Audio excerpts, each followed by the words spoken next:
ተግሳጽ ቢደራረብበትም መስሚያ የለኝም አለ።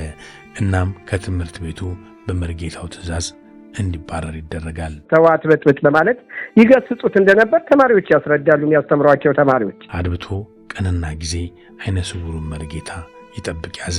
ለማስተማር ሲመጡ ነው መንገድ ላይ ጠብቆ በኮብልስቶን ድንጋይ መትቶ የገደላቸው። በጎንደር የአብነት ትምህርት ታሪክ ተሰምቶ ታይቶም የማይታወቅ ወንጀልም ፈጸመ።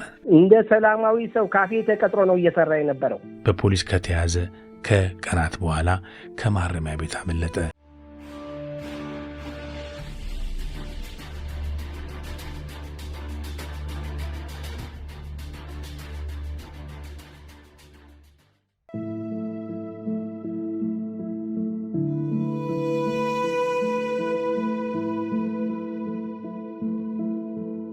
የአብነት ተማሪውና መምህሩ ወንጀል በሁሉም አይነት ሁኔታና ጊዜ ሊከሰት የሚችል የማህበራዊ ህይወት ሳንካ ነው። ወንጀልም ሙሉ ለሙሉ ማጥፋት ባይቻልም መቀነስና መከላከል እንደሚቻል ፖሊስ ብቻ ሳይሆን የማህበራዊ ህይወት ተመራማሪዎች ይናገራሉ። በማይጠበቅ ሁኔታ በሰው ላይ የሚፈጸም ዘግናኝ ወንጀል ለምንና እንዴት ሊፈጸም ቻለ ብሎ ላሰበ ምክንያቱ ምንም ይሁን ምን ክቡር ከሆነው የሰው ልጅ ህይወት አይበልጥምና ሐዘኑ ትውልድ ተሻጋሪና ድንበር ዘለል ይሆናል። ያረባ ጥቅም ለማግኘት ሲባል ወይንም የተጸነሰን የበቀል ሱስ ለማርካት ሰው በሰው ላይ ይፈጽማል ተብሎ የማይታሰብ ዘግናኝ ወንጀል በስውር በግልጽም በአደባባይ ይፈጸማል። ማንም እንዳያውቅ አድርጎ በጽልመትና በጨለማ በድብቅና በስውር ሰው የሰው ልጅ ገሎ ዱካውን አጥፍቶ ይሰወራል። በዚህ መሃል ቀናት አልፈው ወራት አልፈው ዓመታት ሊቆጠሩ ይችላሉ። እናም ወንጀለኛውም ባላየ ባልሰማ ንጹሕ ቅዱስ መስሎ ተሰውሮና ተሸሽጎ ይኖራል። በዚህ መሃልም ቀናት ወራትና ዓመታት ሊያልፉ ሊቀያየሩ ይችላሉ። ግን እስከ ወዲያኛው ተሰውሮ እንደማይቀር ብዙ አብነቶች መጥቀስ ይቻላል። ቀንና ጊዜው ሲደርስ እውነት ከመቃብር በላይ ይሆናልና አጥፊው በተራው ስቃዩ ይጀምራል። አንዳንድ ጊዜም ከሞተም በኋላ ቢሆን ተቆፍሮ ወጥቶ ከፍርድ አደባባይ ቆሞ ዕድሜ ይፍታህ ተፈርዶበት አጽማቸው የታሰሩ የብዙዎች ታሪክ የሕግን የበላይነት ብቻ ሳይሆን ሐቅ እስከ መቼም ተደብቆ እንደማይቀር ለቋሚ ለመንገር የታሰበ ሐሳብ ነው። ለሐቅ መውጣትና ለእውነት አደባባይ መዋል ዋናው ነግበኔን ያሰበ ቋሚ ለፖሊስ የሚሰጠው መረጃና ማስረጃ ነው። የሚያውቁትንና ያዩትን መደበቅ የሚያደርሰውን የህሊና ጫናና የሞራል ዝቅጠት የፈሩ ክቡር ለሆነው የሰው ልጅ ሕይወት ቅድሚያ የሰጡ ለሕግ አካላትና ለፖሊስ ማስረጃ ሲሆኑ ትርፉ ለቋሚ ህሊናቸው ነው።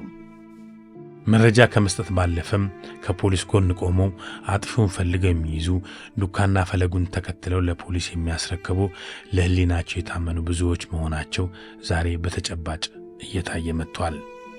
የብዙ ጥበቦች መፍለቂያ በሆነችው ጎንደር ተፈጽሞ የሰነበተና የሰማነው ጉር ነው ይህን መግቢያ እንድልን ያነሳሳን። ከቀደመው ጊዜ ጀምሮ የቅኔ መፍለቂያ የድጓና የአቋቋም መገለጫ ሆና ትታወቃለች። ሊጠፋ እየተንገዳገደ ያለውን የአብነት ትምህርት አስቀጥላ ለብዙ አብያተ ክርስቲያናት የበቁ ሊቃውንትን የምታፈራ ታሪካዊ ከተማ ናት ጎንደር። አይነ ስውሩ መርጌታ ፍስሐ ዓለሙ ለረጅም ዓመታት የአቋቋም ትምህርት ካስተማሩና ብዙዎችንም አዋቂና ታዋቂ አገልጋይ ካደረጉ ሊቃውንት መካከል ስማቸው በሰፊው ይጠራል። መልፋትና መድከምን በሚጠይቀው የአብነት ትምህርት ሲያስተምሩና ኪዳነ ምሕረት ቤተክርስቲያንን ሲያጥኑና ሲቀድሱ ዓመታትን አስቆጥረዋል። ከተለያዩ ስፍራዎች ሊቁም ብለው የሚሰበሰቡ ተማሪዎች የመርጌታን እግራቸውን እያጠቡና እየሳሙ ከአንደበታቸው የሚፈልቀውን ጥበብ እየቀሰሙ ውለው ያድራሉ። ትምህርት ቤቱ መንፈሳዊ እንደመሆኑ መጠን ከተማሪዎቹ የበቃ ሥርዓትን ይፈልጋል። የአብነት ተማሪዎቹ መውጣትና መግባታቸው በመንፈሳዊ ሥርዓት እንዲሆን ሕገ ሊቃውንቱ ያዛሉ። ጥብቅ ቁጥጥርም ይደረጋል። የጎንደር ከተማ ፖሊሶች እንደገለጹልን ከበርካታ የአብነት ተማሪዎች መካከል አንዱ አፈንጋጭ ነበርና በሚያሳየው ስንኩል ባህሪ ቢመከርም ቢዘከርም አሻም አለ። ተግሳጽ ቢደራረብበትም መስሚያ የለኝም አለ። እናም ከትምህርት ቤቱ በመርጌታው ትእዛዝ እንዲባረር ይደረጋል። ጥፋቱን ያላወቀውና ያላመነው ተማሪም መባረሩ እጅግ ያስቆጣውና በመምህሩ ላይ ቂም ይቋጥራል። እናም ተማሪው ቂም እንደቋጠረ አልቀረም። አድብቶ ቀንና ጊዜ አይነ ስውሩን መርጌታ ይጠብቅ ያዘ። በጎንደር የአብነት ትምህርት ታሪክ ተሰምቶ ታይቶም የማይታወቅ ወንጀልም ፈጸመ። ወንጀል ፈጻሚው ተማሪ ታድኖ የተያዘ ይሁን እንጂ በፖሊስ ከተያዘ ከቀናት በኋላ ከማረሚያ ቤት አመለጠ። በመምህራቸው መገደል ክፉኛ ያዘኑት የአብነት ተማሪዎች ፍርዱን ያገኛል ብለው ሲጠብቁ መጥፋቱ እጅግ ያበሳጫቸውና ከፖሊስ ጋር ግንባር ይፈጥራሉ። የመርጌታቸውን ደመኛ ለማግኘት ራሳቸውን ፖሊስ አደረጉ እንደማለት ነው። አደኑ ቀጠለ። ፖሊስ በአንድ ጎን፣ ተማሪዎቹ በሌላ ጎን። ይሁን እንጂ ተማሪው ሳይያዝ ወራት ተቆጠሩ። ምክትል ኮማንደር አዲሱ ገዳሙ የጎንደር ከተማ ፖሊስ መምሪያ ሚዲያና ኮሚኒኬሽን ክፍል ኃላፊ ነኝ። እሺ፣ አመሰግናለሁ። እንግዲህ ኮማንደር፣ አሁን በቅርቡ ውሳኔ ያሰጣችሁት አንድ የወንጀል ኬዝ አለና እሱም በተመለከተ ነው ልናወራ የደወልነውና ሟች አይነ ስውር የቀለም አባት የሆኑ በጣም ምሁር የነበሩና በተለይ ይሄ በአብነት ትምህርት ከፍተኛ አስተዋጽኦ ለሀገር እያበረከቱ የነበሩ በተማሪያቸው ተገለዋል የሚል ነውና እስቲ መጀመሪያ ስለ መምህሩ አጠቃላይ ያላቸውን ኤክስፒሪየንስ እና የትምህርት አሰጣጥ እስቲ ቢገልጹልኝ የሚያውቁትን ያህል። እንግዲህ መምህሩ ጎንደር ከተማ ቀበሌ 10 ኪዳነ ምሕረት ቤተክርስቲያን ነው ተማሪዎችን እያፈሩ የኖሩና በዛ መሰረት እያፈሩ ያሉ ነው እሳቸው እያስተማሩ ጸሎት እያደረጉ ቅዳሴ እየቀደሱ የሚኖሩትኝ። በዚህም ላይ አጠቃላይ ያፈሯቸው ተማሪዎች ነው የሚባል ብቻም አይደለም። ብዙ ተማሪዎችን አፍርተው የህብረተሰቡ በጣም የተመሰገኑ የኦርቶዶክስ ቤተክርስቲያን ተማሪዎችን ጥሩ ደረጃ ያደረሱን እንደሆኑ ተማሪዎቻቸው ይገልጹልናል እና በዛ መሰረት ያሉ ነው ከዚህ ገዳይ ጋራ እሱም ተማሪ ሆኖ ገዳዩ ተማሪ ነበር። ተማሪ መርጌታ እዝራ ወይም አሰፋ አለሙ የሚባለው ከደቡብ ጎንደር ብናት መጥቶ ነው እዚህ በትምህርት ቤት እየተማረ ያቋቋም ትምህርት እየተማረ ነው የሚኖረው። እሳቸው በመምህርነት እሱ በተማሪነት ነበር የሚኖሩትኝ። በዛ መሀል ላይ ልጁ በዚህ ትምህርት ቤት ላይ በጥባጭ እየበጠበጠ ተማሪዎች ጋርም አለመግባባቶች፣ እሳቸው ጋርም አለመግባባት እንደዚሁ በመበጥበጥ ተዋት በጥብጥ በማለት ይገስጹት እንደነበር ተማሪዎች ያስረዳሉ፣ የሚያስተምሯቸው ተማሪዎች። ከዛ በኋላ በቃ አልስተካከልላቸው ሲል ከትምህርት ቤቱ የሚያፈሯቸውን ተማሪዎች እንዳበላሽባቸው በመስጋት ነው ከዚህ ትምህርት ቤት መወገድ አለብህ፣ መውጣት አለብህ፣ አንተ ቤተሰቦችህን ብታገለግል ጥሩ ነው ብለው ነው ወደ ቤተሰቡ ሂዶ ወደ ደቡብ ጎንደር ሂዶ የተቀመጠው። ከዛ በኋላ ሂዶ እዛው ቤተሰቡ ጋር እየኖረ ያለ ቤተሰብ እንዴት መጣህ? ለምን መጣህ? በትምህርት ወድቀህ ነው ወይም እንደዚህው በጥፋጭ መሆንህ ከዚህ እንደምትበጠብጠው እዛም እየበጠበጥክ ነው ወይ ብለው ይናገሩት ነበር። እንደሚናገሩት እሱን ይገልጽ ነበር። በዛ ምክንያት ነው ተመልሶ ወደ ጎንደር የመጣውና ከዛ መጥቶም አንድ ቀን ነው ያደረው ከሄኖክ ቤት ተማሪ ሄኖክ እሱ ጋር ደቡብ ጎንደር እዛ ብናት ነበር አብረው ያደጉትና ከሱ መጥቶ ነው እዚህ መጥቶ ከዛ ተማሪ ጋር ተጠግቶ ያደረ። ከዛ ካደረ በኋላ ግን ለሊት 9 ሰዓት ወጥቶ ቦታ ይዞ ጠብቆ ጨለማ ውስጥ ተደብቆ ቆይቶ እሳቸው ከቤታቸው አድረው ቅዳሴ ለመቀደስ ኪዳን ለማድረስ ሲመጡና ተማሪዎችን እንዲሁ ከዛ በኋላ ደግሞ ለማስተማር ያቋቋም ተማሪዎችን ለማስተማር ሲመጡ ነው መንገድ ላይ ጠብቆ በኮብልስቶን ድንጋይ መትቶ የገደላቸው። አይነ ስውር ናቸው የሚባል ነገር አለ አይደል? ትክክል፣ አይነ ስውር ናቸው፣ አቅመ ደካማ ናቸው። በቃ እዛ ጋር ተያይዞ ነው እሳቸው እንደማያሸንፉ ታውቆ በዛን መሰረት ገሏቸው የተሰወረው። እሺ፣ ከተሰወረው በኋላ ጠዋት ልክ 12 ሰዓት አካባቢ መረጃው ለፖሊስ ደረሰ። ፖሊስ በቀጥታ ቦታው ድረስ ሄደ። ጉዳዩን አስከሬንን ወደ ሆስፒታል፣ ሌሎችን ግን እዛ አካባቢ ያስፈልጋሉ ያላቸውን ወደ 39 ተማሪዎች ናቸው የቆሎ ተማሪዎች ወደ ጣቢያ ወስዶ ቃለ መጠንትን የምርመራ ጉዳዮችን የቀጠለ ፖሊስ ከቀጠለ በኋላ የምርመራው ሂደት ምንድነው? ማን አዲስ ሰው መጥቶ አድሯል፣ ማን አስጠግታቸዋል፣ የመጣ ሰው ካለ የሚል ነገሮች ሲጠየቁ ነው ያ ሄኖክ ያደረበት ልጅ በቀጥታ ከኔ ቤት መርጌታ እዝራ ወይም አሰፋ አለሙ መጥቶ አድሯል፣ ለሊት 9 ሰዓት ወጥቶ ጠፋኝ፣ ከዛ በኋላ አልተመለሰም በሚል ነገር ሲናገር እንግዳማ ደውልና ጉዳዩን እስኪ እንገናኝ በለው ብሎ ፖሊስ እንትና ላይ አመላካች ነገሮችን ሲነግረው ደወለለት። ፒያሳ አካባቢ ላይ ተቀጣጠሩበት ቦታ ላይ መጣ። እሱም ከዋጃይ ሳይወርድ ቦታውን ይዞት እየጠበቁት ስለነበር ያንን አሏቸው። ቀጥታ የተያዘበት ሁኔታ ነው ያለ። ተይዞ ወደ ጣቢያ መጣ። ጣቢያ ላይ ተጠየቀ። እንዲህ ሞተ እንዲህ አድርገህ የገደልክ አንተ ነህ፣ እንዴት ነው ምንድነው? ያለ ምንም ሌላ ተጽዕኖ አዎ በቃ ተሳትቻለሁ፣ እኔ ነኝ የገደልኳቸው ምክንያት ከትምህርት ቤት በማሰናበታቸው ምክንያት ነው። እኔ ከዛን ቤተሰብ አላስቀመጠኝም። ስለዚህ እኔ እዛ እንትን ማለት ካልቻልኩኝ እንትን ካላልኩኝ በሚል ደረጃ ላይ ያው መጥቼ በድንጋይ መጥቻቸው ታብለን ምንም አቅም ስለሌላቸው ገድያቸዋለሁ የሚል የእምነት ቃሉን ሰጠ።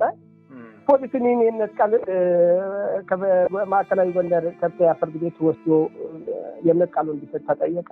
ቃሉን በትክክል ያደረጋቸውን ነገር ሁሉ አንዲት ነገር እንትን ሳይል ቃሉን ሰጡ። አሁን እኔ የገደልኳቸው በሚል ምርመራው እየተጠናቀቀ እያለ ከሌሎች ጓደኞቹ ጋር ሆኖ ከእስር ቤት ፈንቅሎ በሌሊት ሰዓቱ በማይታወቅ ሰዓት ከሁለተኛ ጣቢያ ፈንቅለው የጠፉት እዛው ከታሰሩበት ሁለተኛ ፖሊስ ጣቢያ ፈንቅለው በጀርባ ገጥ ባለ እግዚአብሔር በር ገጥ አብረው ፈንቅለው የጠፉበት ሁኔታ ነው ያለው። እሺ እዚህ በኋላ በመጥፋቱ ምክንያት ደግሞ የቆሎ ተማሪዎችን ተበሳጩ። ከፍተኛ የሆነ ስሜት፣ ከፍተኛ የሆነ ቁጭት ማነው እኛን ሊያስተምረን የሚችል ብቻ ሳይሆን ለምንም ይሞታሉ እኛ ጋር ነገ በዚህ ቤተክርስቲያን ላይ እንዴት ነው እየተተካ የሚሄደው ሰው በሚል ደረጃ ሰፊ ቁጭት ነው ያደረባቸው።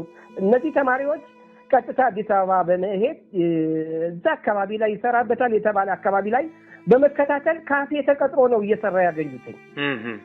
ያንን ቀጥታ ለዚህ ጋር የሚከታተል የፖሊስ አካል የምርመራው አካል ስለነበር ለነሱ ሪፖርት ተደረገ።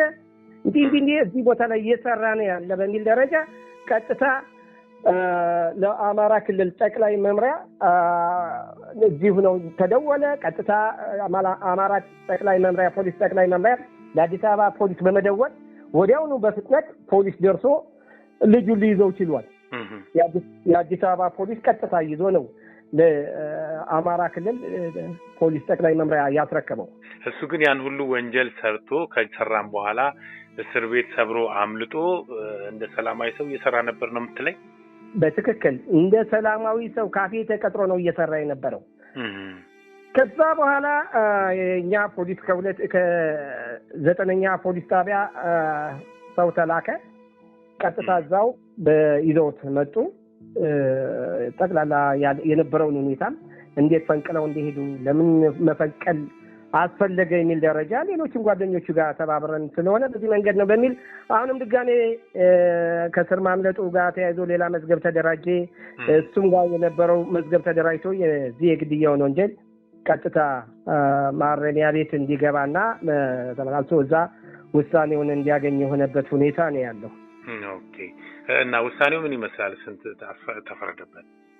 ውሳኔው እንግዲህ አጠቃላይ ከሰነድ የሰውን ማስረጃ በትክክል ሲያረጋግጥ የቆየው የጎንደር ከተማ ማዕከላዊ ጎንደር ከፍተኛ ፍርድ ቤት ያንን አይቶ ነው በውሳኔውን የሰጠው። ያን ውሳኔም ቢሆን 20 ዓመት ጽኑ እስራት እንዲቀጣ ነው የተወሰነው።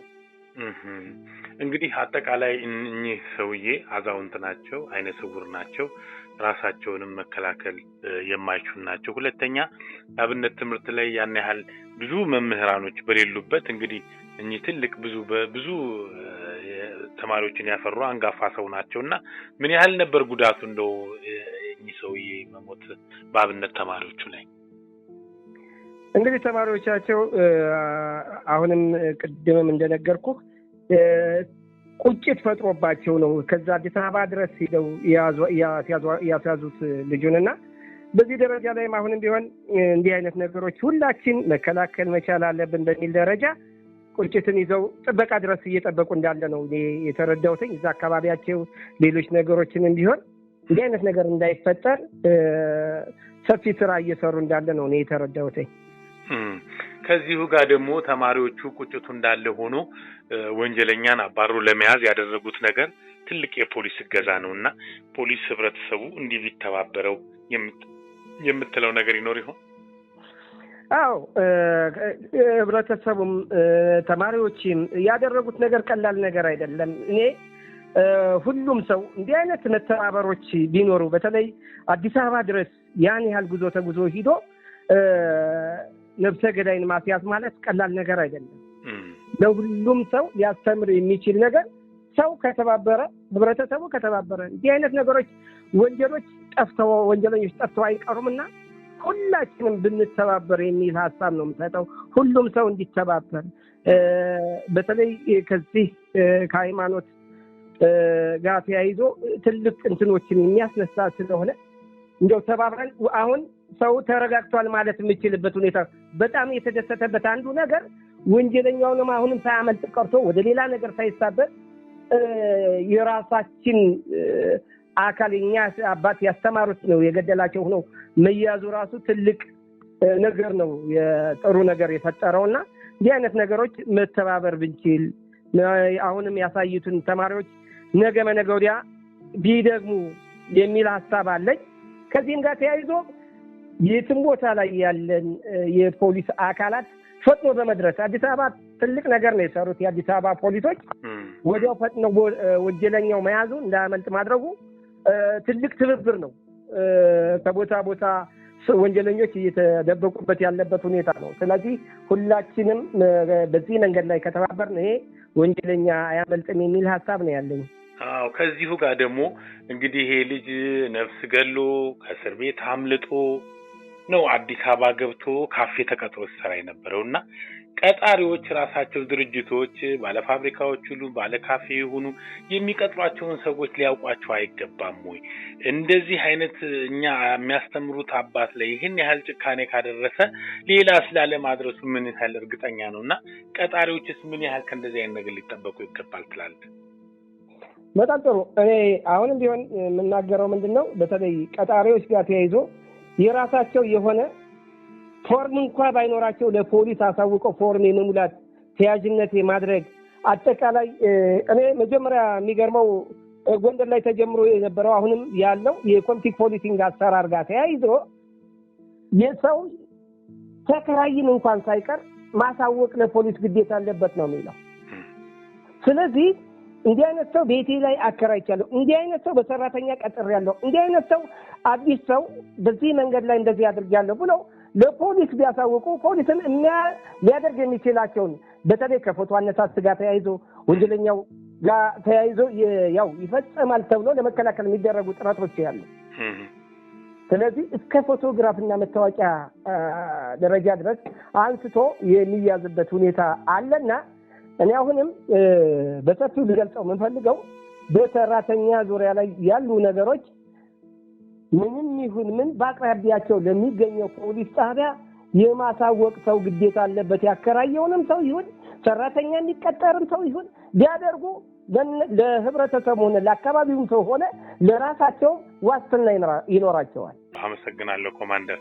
እኔም በጣም ነው ማመሰግን። እኔም በዛው ምስጋና ላቀርብ የምፈልገው በተለይ ለአዲስ አበባ ፖሊስ ይህን አይነት ድርጊት ላደረጉልን እንዲሁም ምርመራውን አጣርተው ለዚህ ቅጣት ላደረሱልን መርማሪዎችና ለወንጀል መከላከል አካላት ላይ እኔ ቀጣይ እንዲሆን ተጠናክረን እንስራ፣ ሁሉም እንተባበር የሚል ሀሳብ ነው ያለኝ። መርጌታው ባላሰቡ ሁኔታ ህይወታቸው እንዲተቀጠፈ ለወራት ጥበብን ከእግራቸው ውስጥ ሲቀስሙ የነበሩ ተማሪዎች ያደረጉት ብርቱ ክትትል ደመኛው ተማሪ እንዲያዝ ሆነ። እናም የተማሪዎቹ ሰናይና መልካም ተግባር ዛሬም በጎንደር ከተማና በአብነት ተማሪዎች ዘንድ እንደ ታሪክ እየተወሳለ በቀጣይም ሲነገር ይኖራል። ሰላም።